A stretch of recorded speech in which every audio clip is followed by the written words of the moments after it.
Right, let's go. Mauricio, how the fuck are you? I'm fucking great, man. It's day number 2. Bitcoin Nashville. Big week. Who's the big person on today? I don't know, actually. I think Mal is on today, is he? Don't know. Is RFK on today? RFK, there you go. Maybe some surprises as well. Mauricio, I went to Venezuela. God, when was that? 5 years ago? At least, maybe longer. 5 years ago, I went to Colombia first. Went to the border at Cucuta. Mm-hmm. Saw everyone streaming across. Heard devastating stories. I could tell you multiple stories just from the border. Then I went into Venezuela, one of my favorite places I've ever been to. But like, it's part of this trip, and I can't remember if it was you or your brother. But I'm going to use you, and it might have been your brother. But people are like, oh, you've got to meet Mauricio. You've got to hear his story. You've got to hear about he escaped Venezuela, how the government came and stole the miners. But I could never remember if it was you or your brother. So it was my brother. It was a family event, if you want to call it that, because we were all mining together. And this whole thing started when my youngest brother, Mario. So Daniel is the one that actually had to escape, but the guy that found Bitcoin was Mario. So my youngest brother. And the way it worked was, I come from an entrepreneurial family. My dad always wanted us to start our own business when we graduated at university. So he would basically have us pitch him after we graduated, and he would write us a little seed check for us to basically try our luck at an entrepreneurial venture. And so I had my swing, my middle brother had his swing, and as it was my youngest brother's time to do so, Venezuela had basically fallen off a cliff, because I'm 8 years older than my youngest brother. So during that period What kind of year is this? This is 2000, and Mario would have been graduating around 2013, 2014. Was that still Chavez or were we Maduro? Chavez had just died. So Chavez died in 2013, and that was the big election that basically, which is actually very important background, because what happened when Chavez dies is all of Venezuela thinks we're getting the country back for democratically. And there's this big election, you got to get a new president elected, and there's Capriles Radonsky, who's like the number one guy, like pro-freedom candidate, and then there's Maduro, who's like the handpicked regime candidate. So everybody thinks, Capriles is going to win by a landslide. A lot of us fly down to Venezuela just so we can vote. I still remember, Peter, that flight down. I was when the flight landed, everybody was wearing their freedom hats. Like, imagine people wearing like the Venezuelan flag on their hats. The feeling was electric. Everybody's like, we're going to vote. We're going to get the country back. The plane lands. Everyone's ecstatic. And basically, the feeling getting out of the plane was, we're getting this back. I flew down with my now wife.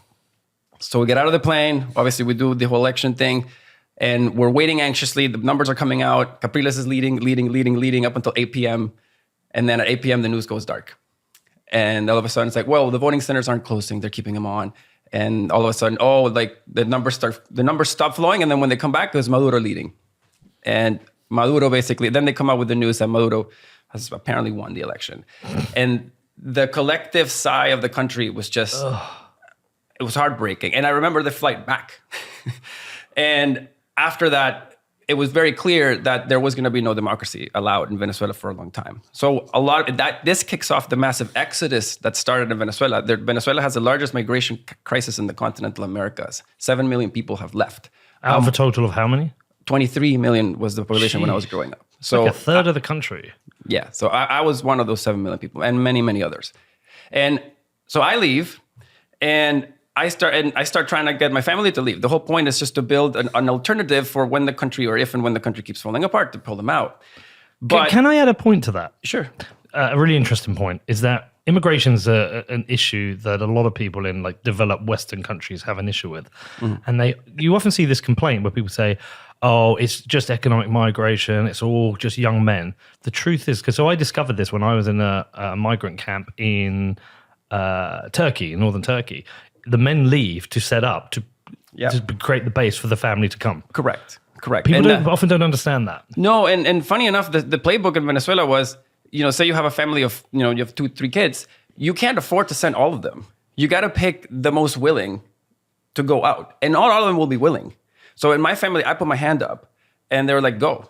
And so I went, and I started making a life for myself. And the whole idea was that, Mauricio, that's just a worst case, we're going to bring you back. We're going to bring you back. You're not going to bring us out.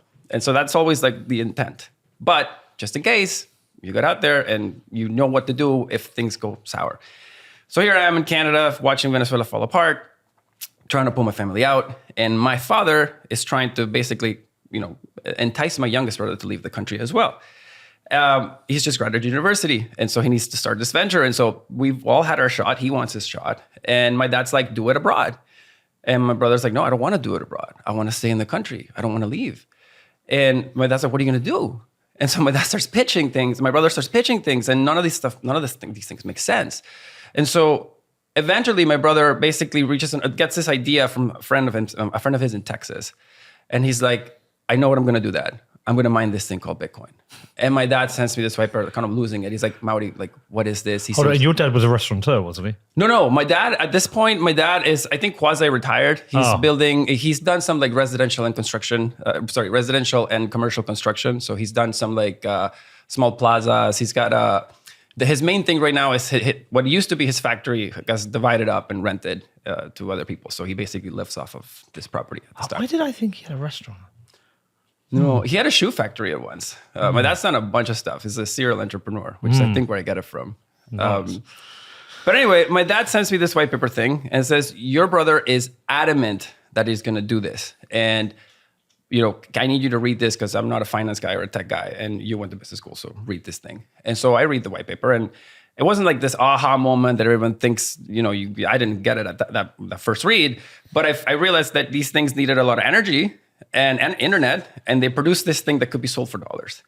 And in Venezuela, very few things could be sold for dollars in the open market, and energy was subsidized. So to me, it was like, subsidized input, globally sellable output, makes sense, go. And so my dad greenlights my brother, and he buys his first, I think it was 5 rigs. Is this still in like 2014? 2015, yeah, or late 2014. I can't remember exactly, but I think this is the early 2015, actually. Mm-hmm. And so the machines arrive, and I couldn't think much of it after. And I leave the country. I stay in Canada, and I go back to visit my family for Christmas. And my brother at this point has been doing this for about 5-6 months. So I land, and I'm like, my brother's like, let me show you my facilities. My brother's like super hyped. When all of my friends are looking for places to leave, all of my other friends are like, where can I get a job offer? Where can I take my family? Where can my passport allow me to go? I'm selling my house. I'm selling my car. I'm selling everything. If you know anybody, let me know. And so my youngest brother's like, let me show you what I'm doing. If you know anybody that's leaving commercial space open, I need some power. Like hit me up. I will rent it. And I'm like, why are you renting and smiling and everybody else is crying and selling? Like, I don't get it. And so I go see his facility, and there's like double the machines that he had originally bought. So I go back to my dad. I'm like, Dad, what the hell did you do? Like, this was supposed to be like an experiment. He's like, no. He paid me back. Those new ones are his. He's killing it. So I go back to my brother, and I'm like, what are you really doing? Like, how are you making this money? He's like, I'm selling Bitcoin. And I'm like, show me. And so he's like, give me your Banesco account. At this time, I still had a Venezuelan bank account. And in Venezuela, importantly to keep in mind, there was a huge strict currency control, like capital controls. You could not buy or sell dollars if it wasn't through the government. It was at a fixed rate, or a fake rate. Of course. And you show up with the Bolivar as they said it was worth, they wouldn't give you $1. They would only give those rates to their friends. But the real rate, which they obviously like to always deem the black market rate, but I call it the real market or the open market rate, trades like 5 times that government rate, right? So he's able to sell Bitcoin for the equivalent of the open market rate in Bolivares, and basically get those Bolivares sent to my bank account in a matter of an hour. It was Sir Bitcoin, the exchange that was working at the time. Unfortunately, they're now in jail, like many other things that worked in Venezuela. But when I saw him convert subsidized power in a dusty room through a miner to Bitcoin, and then that Bitcoin converted into Bolivares as if it was $1 in the open market, that's when all the light bulbs went off for me. Because to me, that environment in Venezuela was the most hostile environment economically that I had ever been in. And I had seen how hard it was to buy and sell dollars. It was very, very difficult. Like, this was my aha moment for Bitcoin. And then from that moment on, I said, okay, if I play this out and more people or more countries are going to experience what Venezuela is experiencing, and Bitcoin's going to be there, it's unstoppable. It's going to be there. People will be able to use it. So that was when I basically said, I have to drop everything I'm doing. I have to figure out how to do this more. So we basically start mining more. And we sell the Bitcoin we're making with the machines to buy more equipment. Big mistake. But that was the first time. Because your operation got too big. No. We just wanted to invest more in the equipment, but that was the only place we were making money was through the mines. So like Right. the only Bitcoin you had, the only assets you had to reinvest were the Bitcoin you had. Right. And so At this point, was mining still legal in Venezuela? mining was unregulated in Venezuela. There was Okay. no rules for or against mining. There was nowhere did it say it was illegal. Nowhere did it say it was, this is how you need to do it, right? So there was no law for it, as was, as everywhere when it was started. Yeah. So at this time, we basically, this is what we learned to do. This is working. So let's double down on it. And so we started investing in more mining equipment. And then obviously people are like, what are you guys doing? Like, why are you guys renting space? Like, why are you the only guys basically growing your facility? I want to learn. I want in.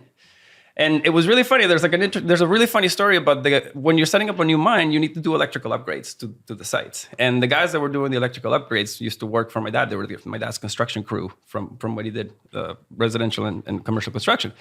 So the first one, they come and they start doing the upgrades, and they're like, "Oh, what are you guys doing?" It's like, "Oh, we're selling these Bitcoin things." And they're like, "Oh, that's cool. That's cool. Okay." And then we call them out to the second site, and then they're like, "Oh, like more of these Bitcoin things. Like, can you tell me more about these Bitcoin things? Like, what do they do?" It's like, "Well, it's a digital currency that there's a fixed supply. You can sell it in the open market." And they're like, "Oh, well, like, where can I learn more?" And I pointed them out to a few places. I'm like, "Here's a Bitmain website if you want to buy a few machines and blah blah." And then by the third upgrade, the guy's like, "I want you to pay me in Bitcoin. Wow. Teach me how to pay me in Bitcoin." And that to me was like, it's because everybody was looking at what was happening. And the way I like to describe this, it was a revolution because people all of a sudden discovered that you could connect things into a power outlet and then produce hard money. And something that's often missed is how important Ethereum rigs were in the context of this movement, because a lot of people could basically turn old computers into GPU rigs. You couldn't do this with ASICs. Yeah. So a lot of people started doing this, and they were also much more quiet. Like they were harder to find. They were easy to keep hidden, really. Yeah. And an ASIC is a very difficult thing to hide. But in Venezuela, a lot of people felt more comfortable using the GPU rigs and using things like NiceHash to convert it directly into Bitcoin and basically, take Bitcoin as if you were mining Bitcoin. So this revolution happens, from 2015 to about 2016, all the way up to 2017. And it all kind of, it all leads to this epic event, which was the launch of the petro currency in Venezuela. And the way I like to describe the petro currency, experiment, the petro was a lot of things, meant to do a lot of things, but not help the Venezuelan people. The petro was a tool to try to get people's Bitcoin from abroad by pitching this ludicrous idea that the Venezuelan government was going to do something responsible. And Was it like $50 a petro each? I think so. I think the claim was that if you read the fine print, the document said that a petro was going to be backed by a barrel of oil, an equivalent something or gold, or whatever the Venezuelan government deems fit. And I'm like, oh man, who's reading this? Most people aren't. But anyway, the petro is a spectacular failure as a currency. But what it does is it allows Maduro to do this road trip around the country, showing everybody what miners are and where miners, what they look like, what they sound like, what their heat footprints are. And this then kicks off this giant crusade against miners. And I want to cap myself because I can get overextended on this. This is something that I'm very passionate about. But Maduro had to keep his cronies happy. And Do not cap yourself. Maduro had to keep his cronies happy. And the way he did so is during Christmas time, which is when political pressures rise in crisis, because you want your family to, you want to get your kids toys for Christmas. You want to take your family out for dinner. But like when you don't have money, you get very frustrated. So right around Christmas, Maduro would always have these big giveaways to the people, but starting with his cronies. But by 2017, businesses knew that every November, your warehouse would get raided and sacked and given out to Maduro's buddies. So nobody was stocking up for Christmas. People had brought very little. So Maduro's like, oh my God, like what piñata can I hit so that I can open it up and give it away to my friends? Nobody's bringing anything. And then they go through the import records and they're like, wait a second, there's a huge company that's bringing things here. It's called Bitmain. It's like, what is this thing? It's like, what are these things? They're miners. What do these things do?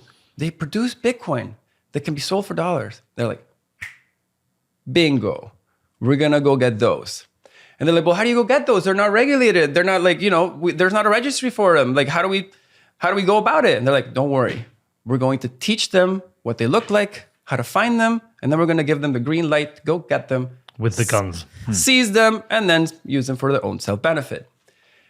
And surprise, surprise, the Petro was announced in December 2017. And around January 2018, these strange people start showing up at your facilities doing electric measurements, asking you, why you did the recent upgrade to get more electricity, why your consumption has been so high and so consistent over so while. And I start getting calls from my miner friends. They're like, did you guys get a visit from some random dudes pretending to be from the utilities? Like, yeah, no, that was really strange. What was that about? I don't know. And so at that point, I'm like, okay, something's up. And then, some of my friends start getting those visits, and they're flat out saying, like, what are you doing? Give me your miners. Like, these are mine. They start coming in and stealing people's machines forcefully. And we had helped a lot of people set up their mines because we were one of the first ones in our city to do so. And basically, they inevitably came to us. They knocked on my brother's door one day. Luckily, my brother wasn't there.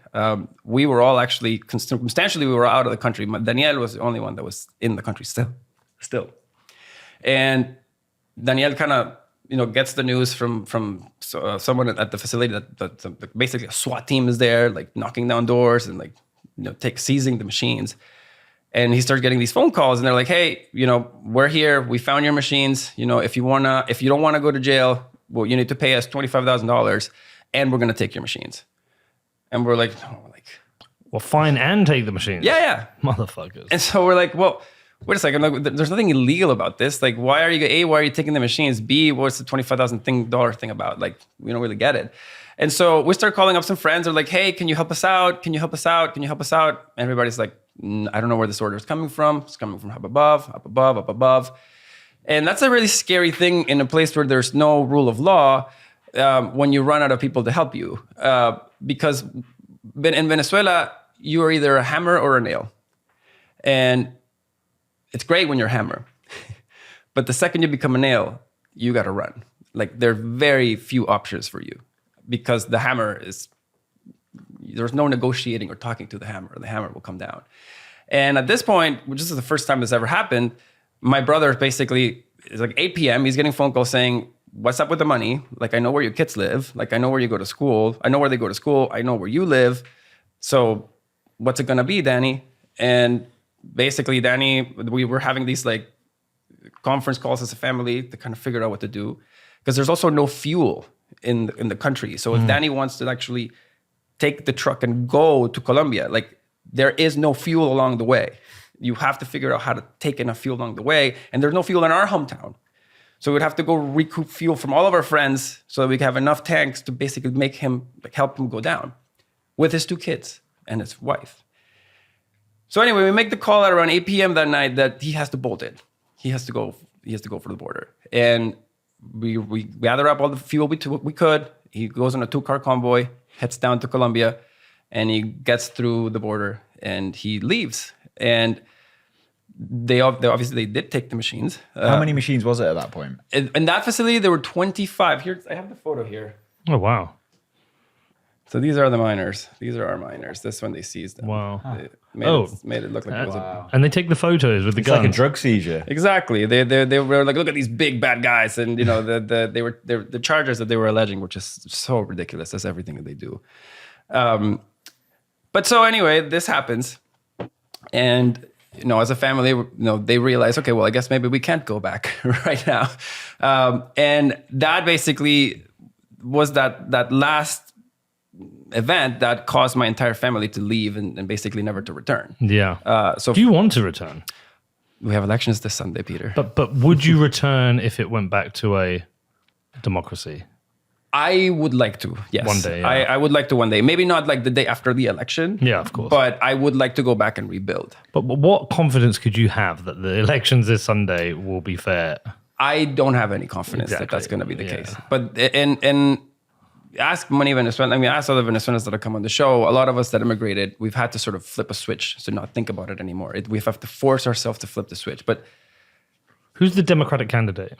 Well, it's Maria Corina Machado, but it's behind this guy called Edmundo Gonzalez. So Maria Corina is running this brilliant campaign because what the regime always does is the leading candidate gets barred from running, right?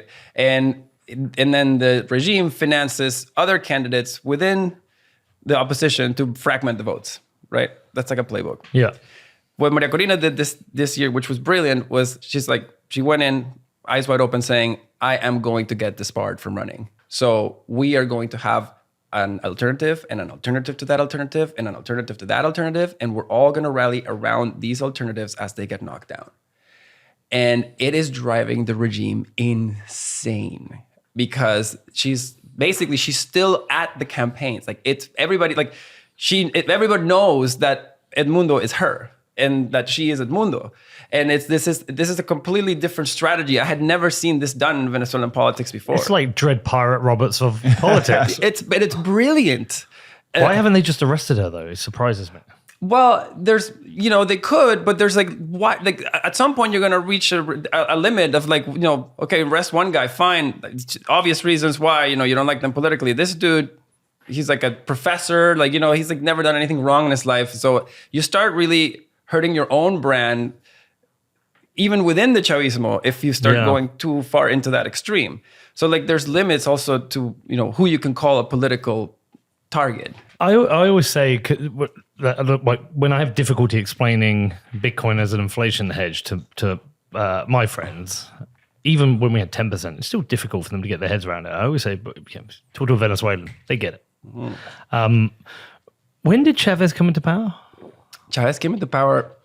He won the election in 99. He took over in 2000. So you remember that? Very well. So, and Venezuela, prosperous country at the time, richest in South America. It was a prosperous country, yes. There were biggest issues. oil reserves. Yeah, there was always issues, but the very, very prosperous country. Very, very prosperous. Was it like a stable country to grow up in? Very much so. I had a movie-like childhood. I consider myself very privileged. I grew up in Venezuela in the mid 80s, early 90s, and it was beautiful. Oil was booming. So I'll give you a good data point. When Chavez took over, Venezuela was producing over 7 million barrels of oil per day. Wow. What would you guess is production today?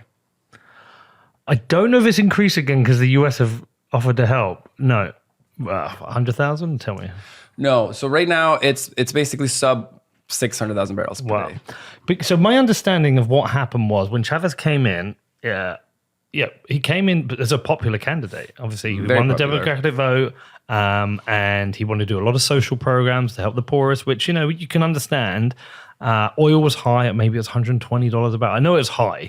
No. So oil was actually trading at around 20 to 30, and that was why Venezuela was in a crisis. But didn't it go up to 120? Once he won. Yeah, once he won. Yes. And he brought in a huge amount of money.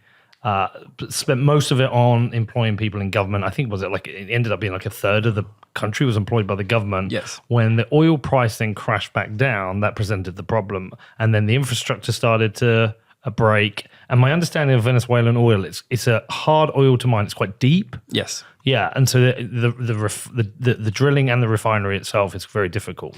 Yes, it's very thick oil. It's very hard to refine, and it doesn't get refined in Venezuela. Yeah, it gets shipped out to get refined and then shipped back as fuel. But my understanding of Chavez is he is a pure play example of power corrupting because he wanted to maintain power and then started to do all the things that a dictator does. Am I wrong? Somewhat disagree with that. Help me understand. So Chavez had 2 failed coups d'etats before becoming president. Chavez is not a politician. He's a military. He's a military guy. So he had 2 failed coup attempts. And so he actually got a presidential pardon from Rafael Caldera to run for that election. And I think the way that he got there was he had staged the first coup, which had failed. He had staged the second coup, which had failed.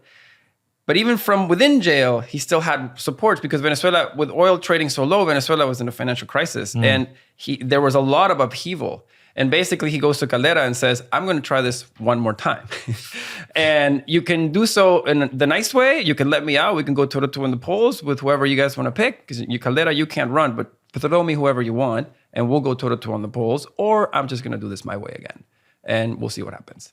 And lo and behold, the guy gets a presidential pardon. What do you think is the first thing Chavez does once he gets pardoned? Tell me. He gets on a plane and goes to Cuba. Starts getting training from Cuban G2, which is Cuban Secret Service or Cuban intelligence. Basically stays there. I can't remember the exact time. I think he stays there like almost a month, 2 weeks to a month. Flies back down with perfect pitch. Beautiful, like middle of the road, centrist platform.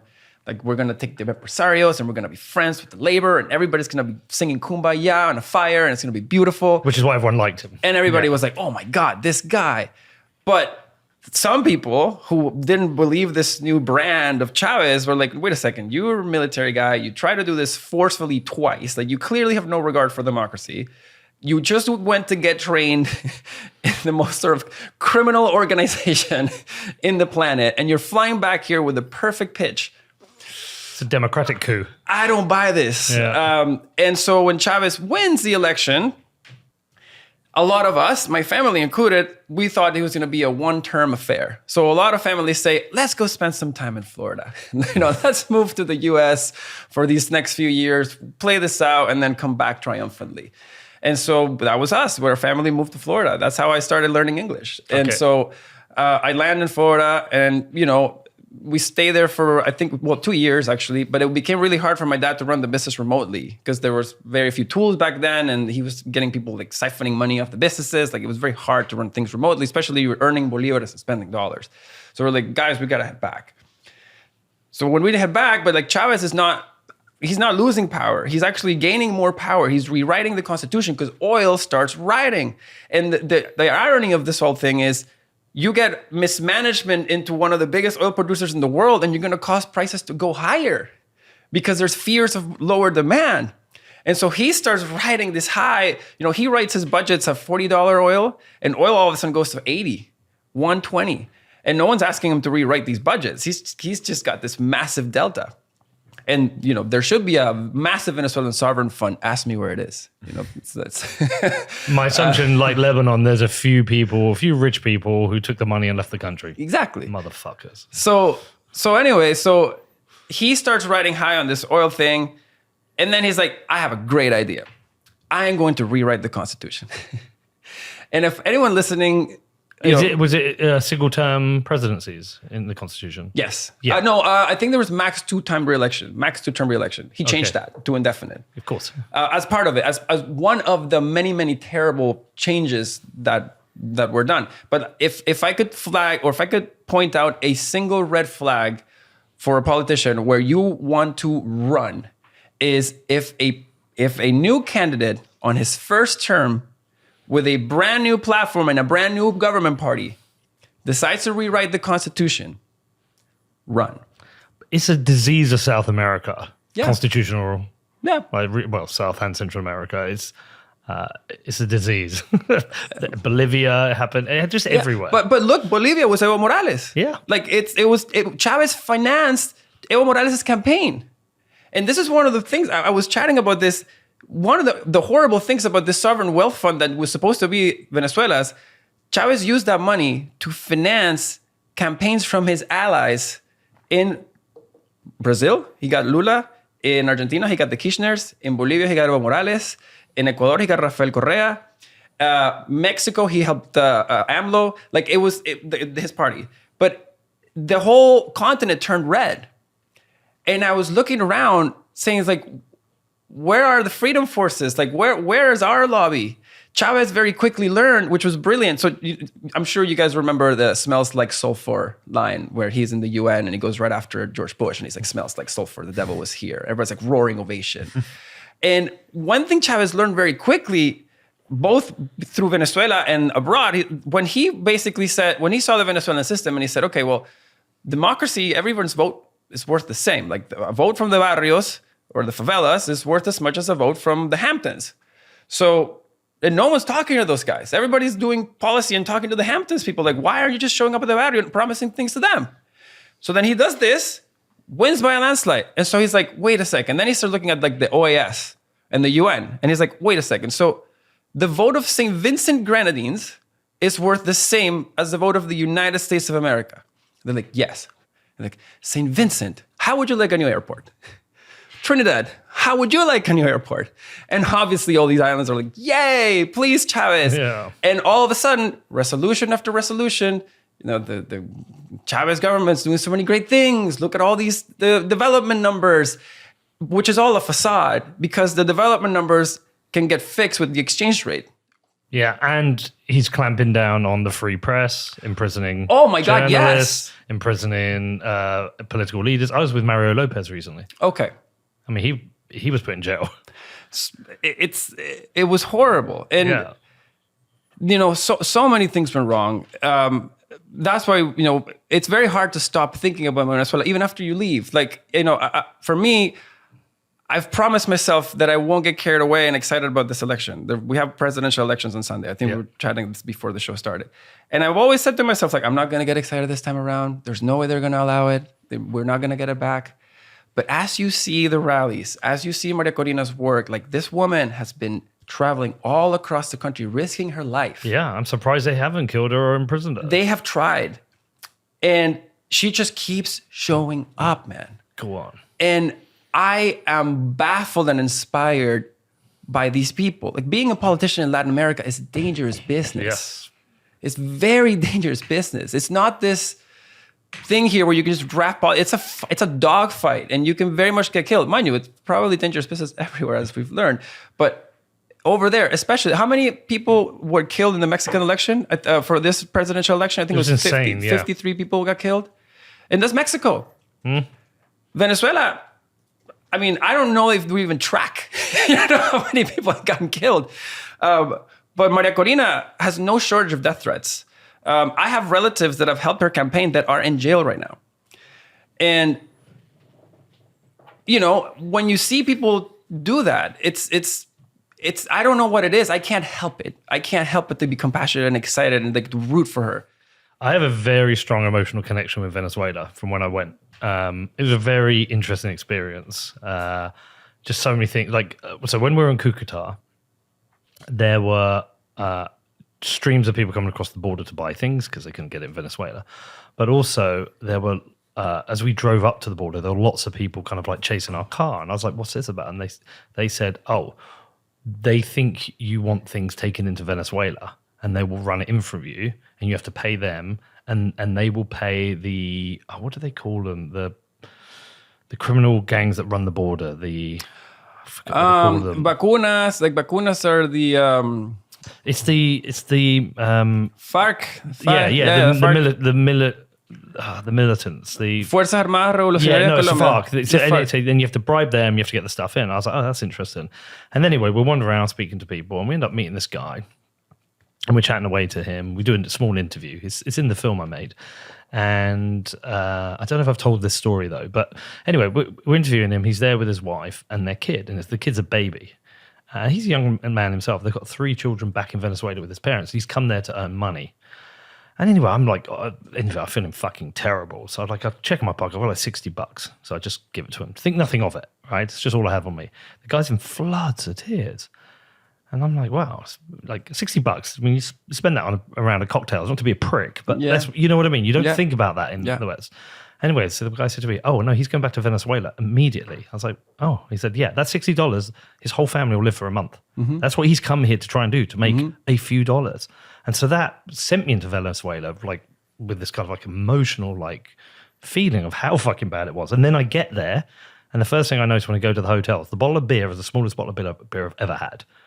It's just so fucking pathetically small. You're like, okay, I understand what's going on here. And then we just go around.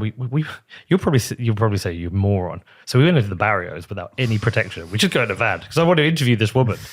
And after somebody said, "What do you mean you went in there without security?" I was like, "Yeah, we went to do an interview." Like you could have been dead. So we just do this. The whole journey happens, but I fucking loved the country. But one of the things that I remember most is when we were in Colombia, I met this professor. And he said to me, we were an okay to do family. And essentially overnight, we went bankrupt. Everything we had went to zero and we had nothing. I had to leave. And I don't think people truly understand the fucking disease of inflation through 2 to 10% inflation. No.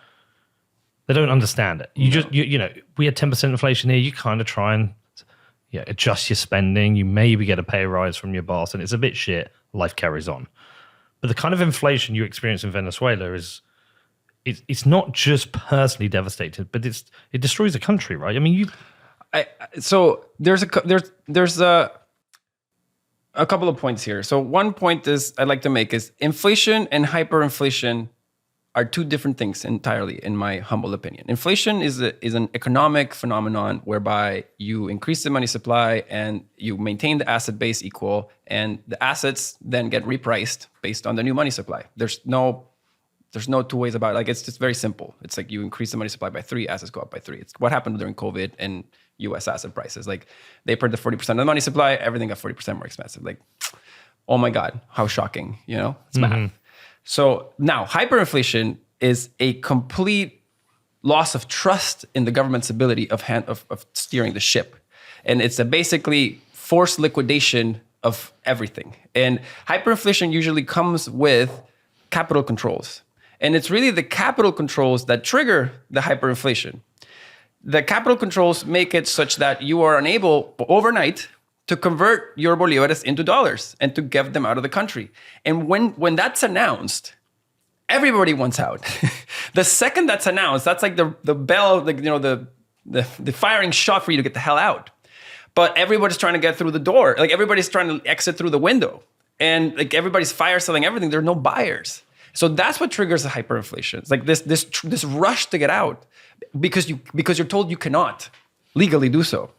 So hyperinflation is a political phenomenon that basically your trades lose all type of reason. Like, in a hyperinflation scenario, you're basically fire selling your assets because you're leaving the country, and you care very little what price you get back. So this means the government, the money supply may not have even inflated overnight, but you do not care. You're willing to take a massive loss on your assets. So basically, your feelings override the math, right? Like, typically, you're like, oh my God, money supply is 30% more expensive. I should at least be getting 30% more for my asset. You know, if I'm give or take close to there, I'm even. But that goes out the window when you get placed under a capital control and your family needs to leave within a week. You're like, I'll take whatever I can get. I got to get the fuck out. And so that's what basically triggers the massive debasement of the currency and the massive devaluation of the assets in real terms and not in nominal terms. Nominal terms, everything goes higher in the local currency. But in real terms, asset prices drop, the value of the currency drops. So that to me is the evil effect of hyperinflation, and the two things. Like, I think hyperinflation is emotional, inflation is rational. I think those are the two. That's how I would try to describe the two things. And most people have never experienced hyperinflation or capital controls. People have experienced inflation, this rational response to the increase in the money supply. Yes. Not a lot of people have experienced hyperinflation, where there's like an irrational need to get out of the local currency. There was another weird thing when I was in Caracas, and you have to remind me whether it's West or East Caracas, which is still the nice part is the East. Yeah, East Caracas. So it's weird because you're driving around, you know, you go through past the barrios, it's desperate, or you go into the West Caracas and it's poverty, but there's also all the Maduro and Chavez murals and the propaganda on the walls. And you get into East Caracas and you suddenly see Levi's posters and, you know, it might not be Levi's, but you know what I mean? And there's nice restaurants and it's just Ferraris. It's the strangest fucking thing to see. Because we went in there and we had lunch and then we left. We went to West Caracas to see somebody.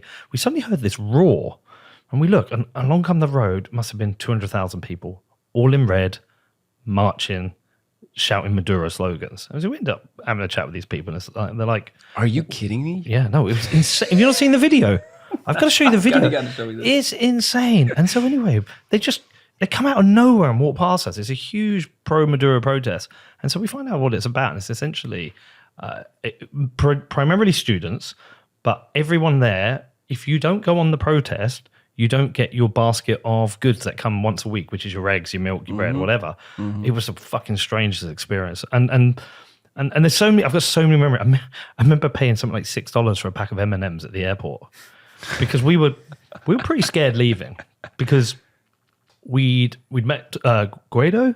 Juan Guaido. Yeah, we met Guaido. We interviewed him, and somebody had said, "Look, just be careful because people." You interviewed him in Venezuela. He was doing a rally, and somebody pushed me to the front, and I just got one question with him. I think I remember that. And, I remember and that. so when it was all done, I spoke to another journalist there. I think it was Reuters, and he said, "Look, just be careful. The two places you have to be careful is on the way in and on the way out." Yeah. And I said, on the way out, don't have the footage with you. And so, do you remember Adrian? Yeah. Yeah, so I shot it with Adrian. Did you see him yesterday? Oh, no, I didn't know. Yeah, he was here. yeah. So anyway, we had 3 copies of the footage on SIM cards, or memory cards. I had one, he had one, and we left one in the country to be trying to send to us. And so going through customs, I was terrified. Nothing happened. So I got through all relieved. I was like, I went to the shop. I was like, I want some M&Ms. Fucking $6 for a pack of M&Ms, like the small pack. It's probably about the price now. Yeah, and I left, and all I think is I want to go back. I would love to go. I had such a good time.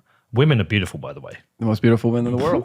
My wife's Venezuelan. Yeah, I mean, I'll say South America. I quite like my pasty English women, but no, just everything about the culture of Venezuela. I loved the cheese. What's that cheese? That's a Queso blanco. Yes. Oh my god. Yeah. Fucking Salvadorans gone about their pupusas. Come on. No, come to Venezuela. Yeah. Come try our arepas. And by the way, arepas Venezuelan. There's Colombians. Some Colombians think it's theirs. It's They're actually wrong. from Venezuela. It's, But anyway, so I've got this strong emotional connection. I do hope you get to go back. It was the most incredible experience and the weirdest experience. But because of that, this is why I think Venezuelans like yourself, I think you get Bitcoin. Well, you probably tell me multiple ways. The 2 ways I think you distinctly get Bitcoin is on a personal level, why you need it, and then on a net good level, why the world needs it. I think, so I'll give you an example on why Bitcoin is so important and how Venezuelans found Bitcoin, which is very different than how most people found Bitcoin. Venezuelans found Bitcoin in hyperinflation, and I'll give you an example of how that flow looks like. So you get paid on a Friday, you know your payment's gonna be worthless by Monday, and you get paid afternoon on Friday. So you have a few hours really to get out of it. So you basically pick up you start your second job, you pick up the phone, your second job is to get rid of it. Like you work Monday to Friday to make it, and then on Friday you gotta work to get rid of it. Let me just add to that. So when I was in Argentina, we were having dinner and people explaining very similar. I mean, their inflation's not as high. But I went to dinner with Juan and his friends, and he said everybody in Argentina has 2 jobs. They have their first job, and their second job is they're a financial director. Yeah. 30% of their time is just protecting their money. Yeah. And that's actually one of the, again, that weighs on your productivity because you're thinking about things you shouldn't be thinking about. So those are things that don't happen under sound money. Like you just don't have that. But in Venezuela, you get paid on a Friday. You know this thing's melting. You need to get rid of it. You have a few hours.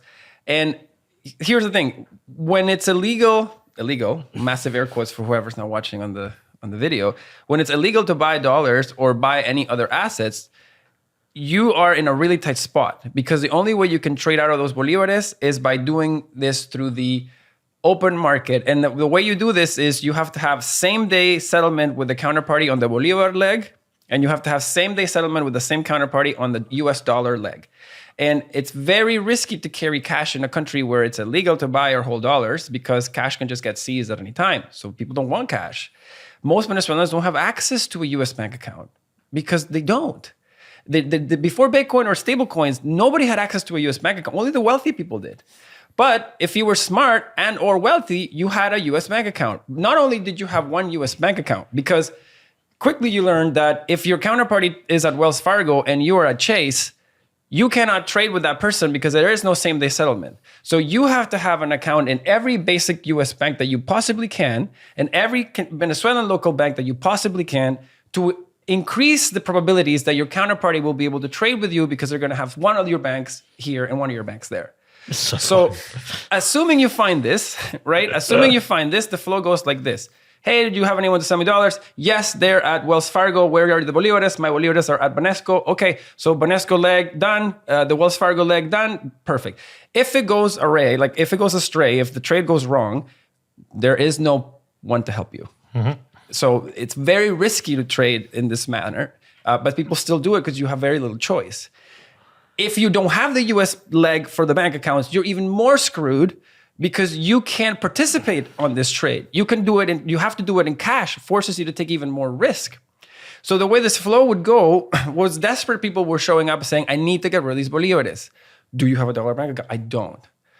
Do you want do you have any cash? I don't have any cash. I'm out of cash. Everybody took my cash. What do you have? I have this thing called Bitcoin.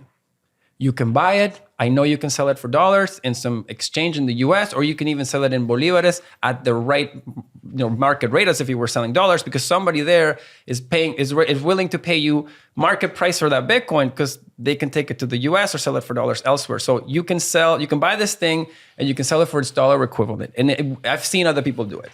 You want to give that a shot? But this is the real melting ice cube, because Saylor talks about, and it's a good metaphor, but he talks about fiat money being a melting ice cube, but it isn't. A dollar isn't a melting ice cube. It smells slower. Yeah, it just smells at a different pace.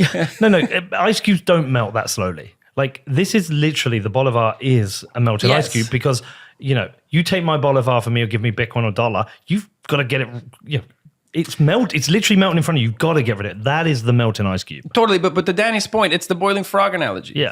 For me, it's just that. It's the 3% is the temperature at which the water can be, so the frog doesn't jump, or the frog doesn't even realize that it's being boiled. But when we get into 200% heat or 200% inflation, the frog doesn't even want to touch the water. They're like, get me out of this water. Like, I need to do something else.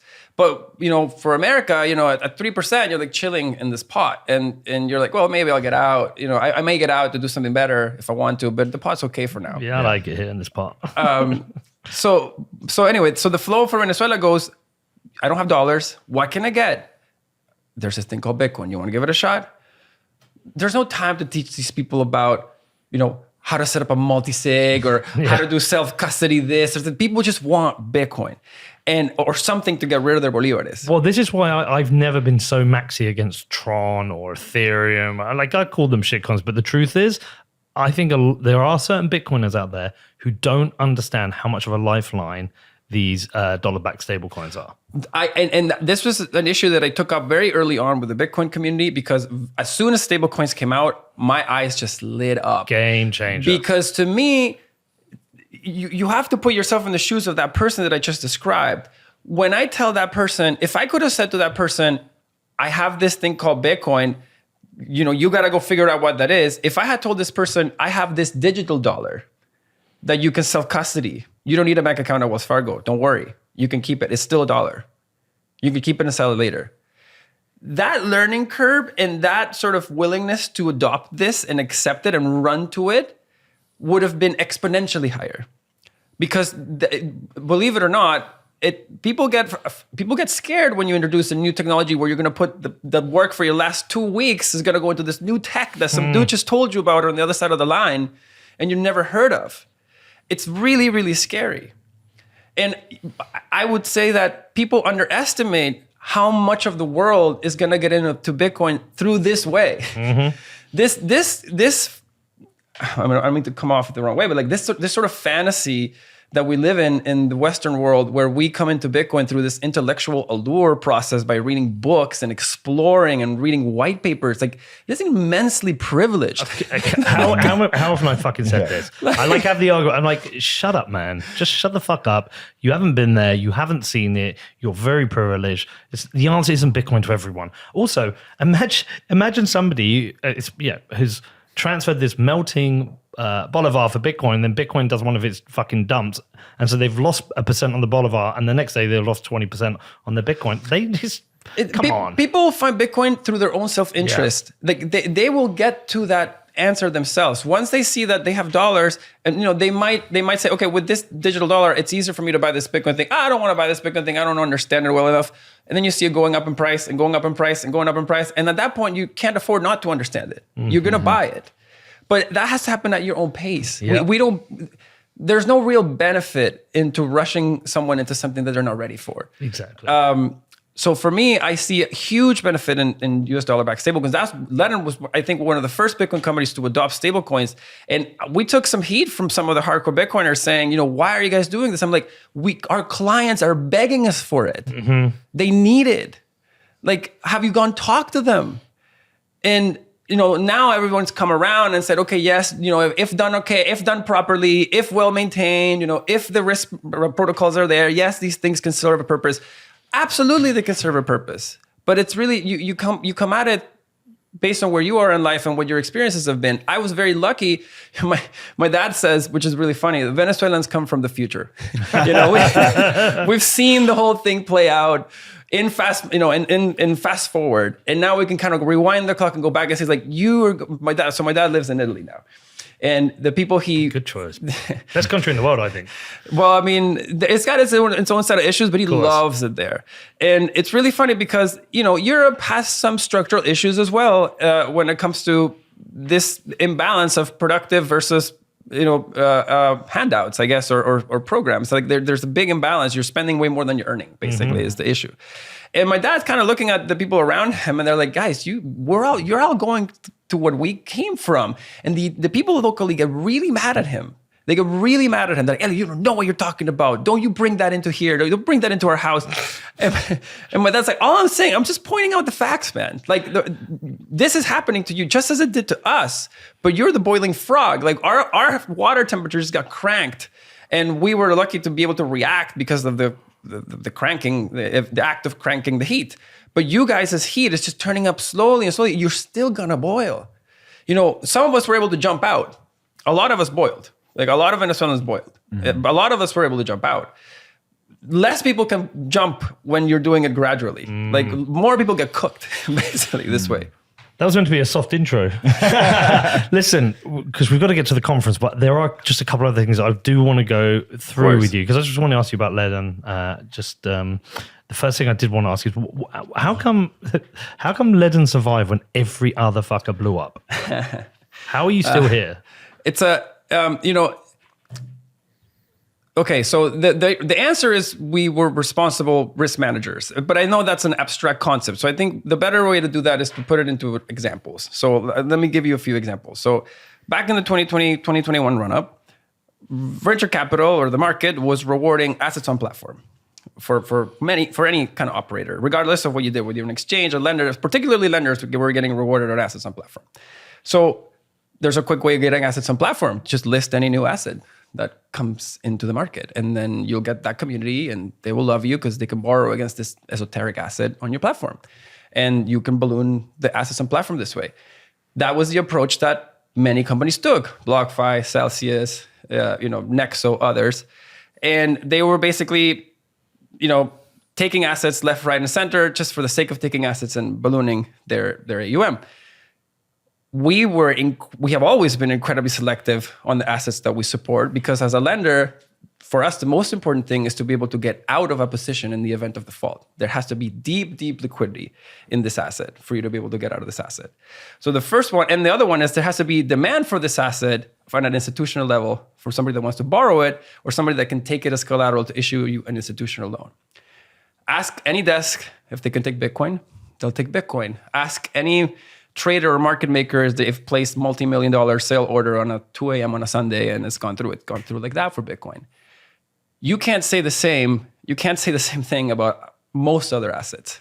And all these other firms were adding, assets day and night, growing their AUM. The market was rewarding them. And people were calling us the boring Canadians. That was the theme for Ledn. We were the guys that only did Bitcoin when everybody else was doing these DeFi tokens. Why aren't you doing these things? And we said, well, we need to better understand this risk. These things are way too new. They've never been through a down cycle. Like we're a conservative crew. And so that was mistake number one that these firms did. They supported all these assets. And what this does is that it forces you to alter the way you create yield. So for example, try to lend a desk a Shiba Inu. They don't want it, yeah. Right? So what you have to do is you turn that Shiba Inu into something they do want and lend them that. But if you don't hedge the way back, you now have an asset liability mismatch. So that is like number one, like that. So let's talk about asset selection first, then asset liability mismatch and activity. So for example, I'll give you another example. There were some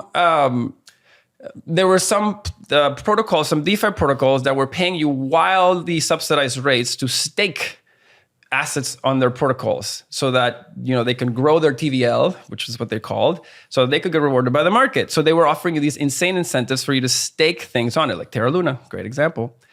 Ledn, we do not use client assets to do DeFi and yield farming. So we were never exposed to these things. But these guys basically ran to these things like running to a light to generate this yield, even though they didn't really care about the risk. They just saw the yield.